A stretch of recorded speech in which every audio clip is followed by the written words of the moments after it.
Hey everyone, welcome back to the Daily English Listening Podcast.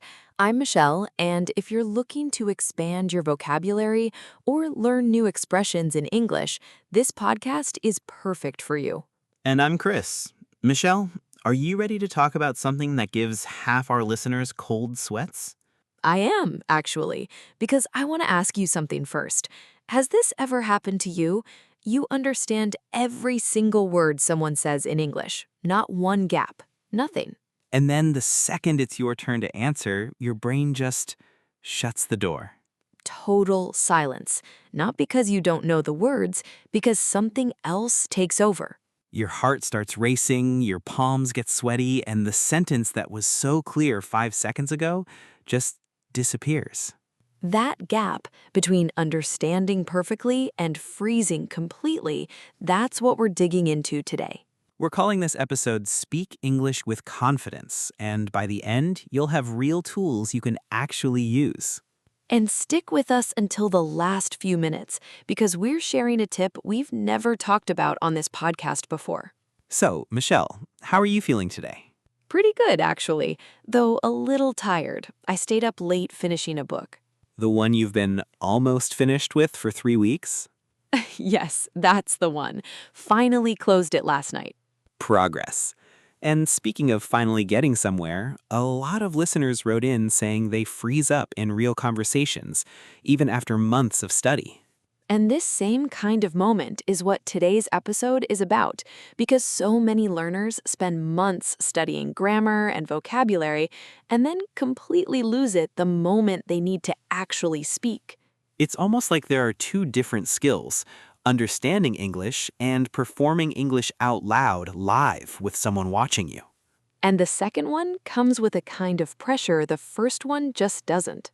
If you've ever answered yes to a question you didn't fully understand just to avoid the silence, this episode is for you. And if this is already sounding familiar, this is a good moment to subscribe to the Daily English Listening Podcast so you don't miss the episodes that hit closest to home. And a like helps more learners like you find us. We really appreciate it. I want to tell you about something that happened a few months ago at work. I had to give a short update in a meeting, just 2 minutes, about a project I knew perfectly well. 2 minutes. That sounds manageable. It should have been. I had practiced it in my head that morning, in the shower, on my drive to work. I knew precisely what I wanted to say. So what happened? The moment my manager said, "Michelle, go ahead," my mind just went blank, completely blank. Not one sentence came out the way I had planned it. That's the freeze. That's the freeze. My hands got cold, my voice got smaller, and I could feel everyone waiting for me to say something. What did you actually say? I mumbled something about the numbers looking good and sat back down. Afterward, I felt embarrassed for the rest of the day, replaying it over and over. Even though you knew the material. Even though I knew every detail, that's the strange part. It wasn't a knowledge problem. It was a nervous system problem. So your brain basically froze up right when you needed it most. It froze up completely. And afterward, I kept asking myself, why does this happen, even to people who prepare? I think a lot of our listeners have blanked out just like that, in a meeting, on a call, even ordering food in another language. Blanking out isn't about intelligence. It's your body reacting to pressure, and for a moment, it takes over from your mind. So it's biological, not just mental. Very biological, which actually made me feel a little better about it once I understood that. Because it's not a you problem, it's a human problem. A very human problem. And I think that's important for anyone learning English to hear, because it happens in your first language too. It does. I've blanked out in Spanish, and Spanish is my first language. After that meeting, I felt so self-conscious for weeks. Every time I had to speak up, I worried people were remembering the day I froze. That's rough, being self-conscious about a moment that's already over. It faded eventually, but it taught me something. The fear of freezing again was almost worse than the freezing itself. The fear of the fear. Precisely, the fear of the fear. I think that's true for language learners too. It's not just the fear of making a mistake, it's the fear of freezing in front of someone. Right, and that's precisely the story you're about to tell us, isn't it? Here is something we want to ask you today. What's a moment when you understood everything but froze the second it was your turn to speak? It can be in English or even in your first language. Tell us in the comments. We actually read every single one. And you might notice you're not alone in this at all. All right, my turn. And my story doesn't happen in a meeting room. Mine happens somewhere much more embarrassing. Now I'm curious. Last year, I was traveling, and I stopped a stranger to ask for directions. I have the question ready. I had practiced it. Excuse me, do you know where the train station is? Simple enough. Simple enough, until the woman started answering fast, with directions, street names, all these details I wasn't ready for. And you understood the question you asked, but not the answer. Not one word of the answer. My brain just stumbled, and I stood there nodding like I understood everything. Nodding is a very universal move. Very universal, and very useless, because 2 minutes later, I was completely lost, walking in the wrong direction with full confidence. Confidently lost. Confidently, tragically lost. And here's the part that stings a little. I actually knew enough of that language to ask her to slow down. I just didn't. I felt too tongue-tied to even ask. Why didn't you ask her to repeat it? Because in that second, my brain said, if you ask again, she'll know you didn't understand the first time, and that feels embarrassing. So I just froze and pretended. That's such a common trap, pretending to understand instead of asking a simple follow-up question. A trap I've fallen into more than once, honestly. And it never works. It just delays the moment I look confused. So what changed for you? I started forcing myself to put myself out there, even when it felt uncomfortable. Just asking, can you say that more slowly, please? Instead of nodding and hoping. And how did that feel the first few times? Terrible, honestly. My voice shook a little, but every time I did it, the world didn't end. People were actually patient. Because most people want to help you understand. They're not judging you the way you think they are. That's the thing I wish I had known earlier. The judgment I was so afraid of was mostly in my own head. Did you ever find that woman again or find the train station on your own? Eventually, yes, about 40 minutes later, completely by accident. But here's the funny part. When I finally asked a second person, slower this time, calmer, they understood me immediately and I understood the answer. So the second attempt went better simply because you weren't in panic mode anymore. Much better. My English hadn't changed in those 40 minutes. My nervous system had just calmed down enough to actually use it. That's such a clear example of what we're talking about today.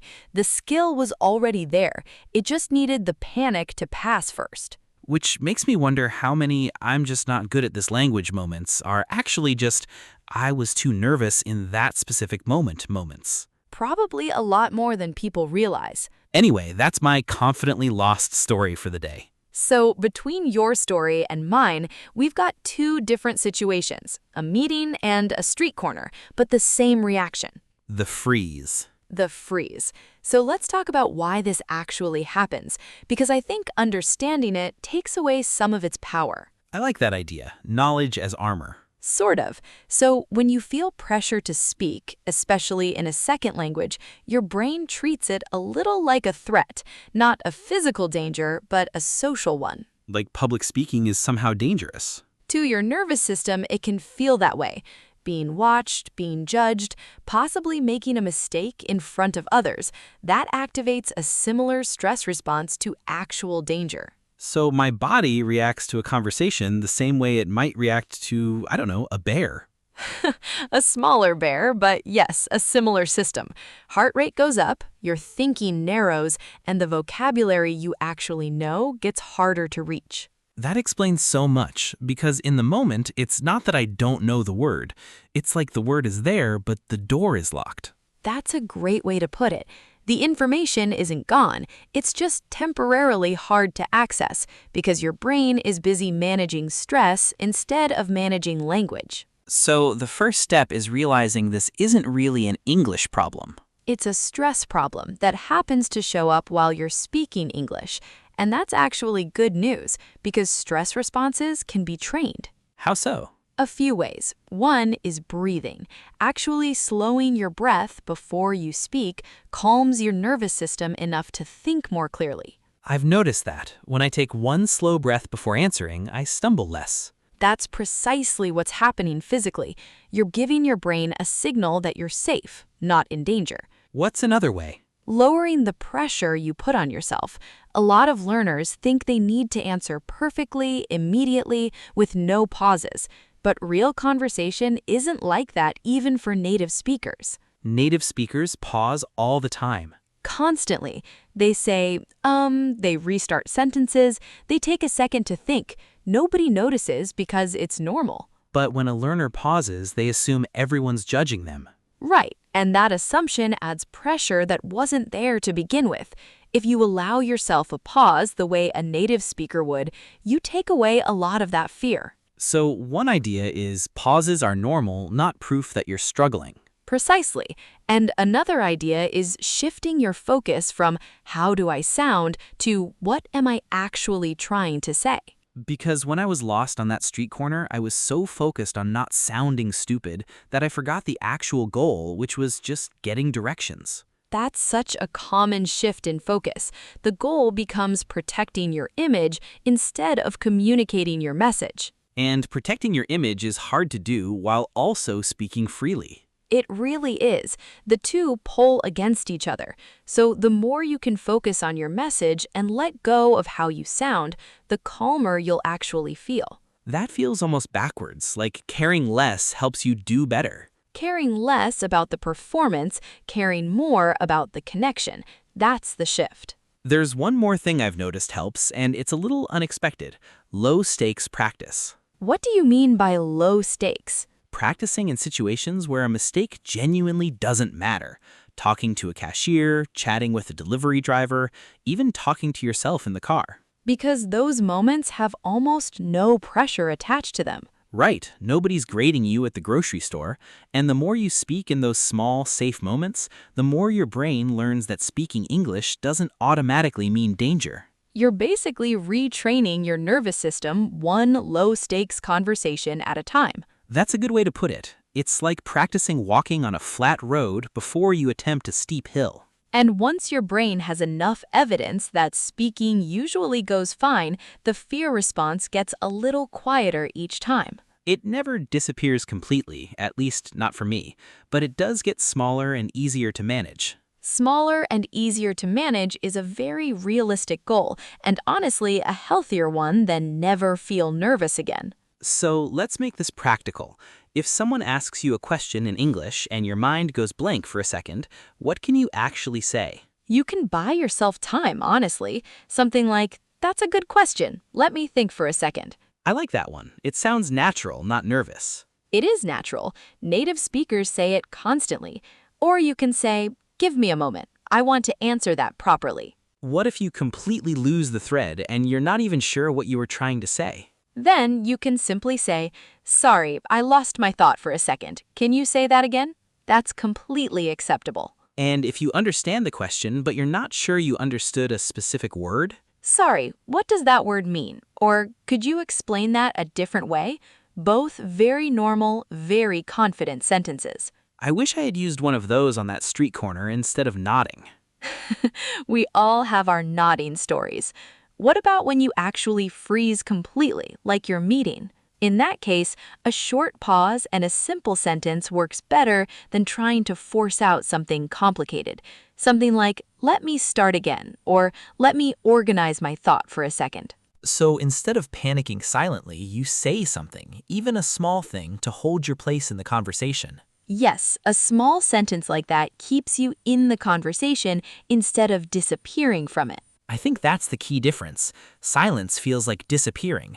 A short phrase, even an imperfect one, keeps you present. Present and in control, even if your heart is racing underneath. Practicing these phrases out loud before you actually need them probably makes a big difference too.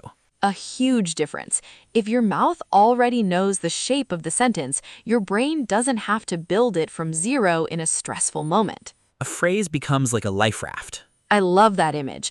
A small life raft you can reach for when the water gets rough. What about outside a conversation? Is there anything you can practice on your own before you're even in that stressful moment? Definitely. One thing that helps a lot of learners is recording themselves speaking, just a short voice memo answering a simple question out loud. That sounds terrifying, honestly. It is the first few times, but it trains your mouth and your mind to produce full sentences without anyone watching, which lowers the pressure enormously. So by the time you're actually speaking to a real person, it's not the very first time your mouth has made that sound. That's precisely the idea. Familiarity lowers fear, even familiarity with the sound of your own voice. Should we slow down some of the words we use today? Let's do it. Time for the word tour. Next word, freeze up. Repeat after me, freeze up. One more time, freeze up. And the last one, freeze up. To freeze up means to suddenly become unable to move, speak, or think clearly, usually because of nervousness or pressure. For example, I completely froze up during my presentation and couldn't remember my first sentence. Or, some students freeze up the moment the teacher asks them a direct question. And freezing up doesn't mean you don't know the material, it means your body reacted to pressure faster than your mind could. Here's the next word, blank out. Say it with me, blank out. Once more, blank out. And last time, blank out. To blank out means your mind suddenly becomes empty, and you can't remember something you actually know well. For example, I blanked out on my coworker's name, even though I've known her for 2 years. Or, he blanked out in the middle of his speech and had to check his notes. And blanking out is temporary. The information usually comes back once the pressure passes. Moving on to our next word, self-conscious. Try it out loud. Self-conscious. Again, self-conscious. And last one for this word, self-conscious. If you feel self-conscious, you feel unusually worried about how others see you, often about a mistake or a specific moment. For example, she felt self-conscious about her accent for weeks after that meeting. Or, don't be so self-conscious about small grammar mistakes. Nobody is counting them. And feeling self-conscious usually fades once you realize people care much less than you think. Next phrase, stumble. Repeat after me, stumble. One more round, stumble. And the final repeat, stumble. To stumble means to pause, hesitate, or make small mistakes while speaking, almost like tripping over your own words. For example, I stumbled over his name because I couldn't remember the right pronunciation. Or, she stumbled a little at the start of her speech, but recovered quickly. And stumbling while speaking is completely normal. Even confident speakers stumble sometimes. Here's the next word, tongue-tied. Say it with me, tongue-tied. Again, tongue-tied. And to finish it off, tongue-tied. To be tongue-tied, you're so nervous or embarrassed that you can't find the right words to speak, even simple ones. For example, I got completely tongue-tied when my boss asked me a question in front of everyone. Or, he's usually confident, but he got tongue-tied meeting his favorite author. And being tongue-tied is often about the moment, not your actual language level. Last phrase of the day, put yourself out there. Give it a try. Put yourself out there. One more time, put yourself out there. And the final repeat, put yourself out there. To put yourself out there means to take a risk and try something even though it feels uncomfortable or a little scary, like speaking up even when you might make a mistake. For example, I finally put myself out there and joined a conversation group, even though I was nervous. Or, you have to put yourself out there sometimes, or your speaking never improves. and putting yourself out there gets easier every single time you do it. That's a great one to end our word tour on today. So if there's one thing to take from today, It's that freezing up doesn't mean you failed. It means you're human and you were momentarily overwhelmed. and every time you put yourself out there anyway, even a small stumbling, tongue-tied attempt, you're building the exact skill that eventually makes freezing less common. I wish I had known that on that street corner. Would have saved me a lot of confidently wrong walking. Maybe, but that story is precisely why we're doing this episode. And speaking of things we're doing for the first time, remember at the very beginning we promised one tip we've never shared on this podcast before? We did, and it's a strange one, but it works. The next time you feel yourself freezing up, say the nervousness out loud before you say anything else. Like, actually tell the other person you're nervous? Precisely that, in different words, of course. Something like, "Sorry, I'm a little nervous speaking English. Give me a second." That feels like it would make things worse, not better. It feels that way, but research on this is actually the opposite. Naming a feeling out loud lowers its intensity almost immediately. Your brain stops fighting the emotion and starts working with it. So instead of hiding the nervousness and hoping nobody notices, you just put it on the table. You put it on the table, and it almost always shrinks the second it's out in the open. Most people respond with patience, not judgment. That's such a simple thing to try, and I've genuinely never heard anyone teach that before. Neither had I until I tried it myself after that meeting. It changed how I walk into every nervous conversation now. So the challenge for this week, one small moment in English or even in your own language where you put yourself out there instead of staying quiet. One phrase, one pause, one attempt. That's enough. And if this freezing up feeling shows up in more places than just English, we actually have an episode about talking through social anxiety in general. It might give you some extra context for what's happening underneath.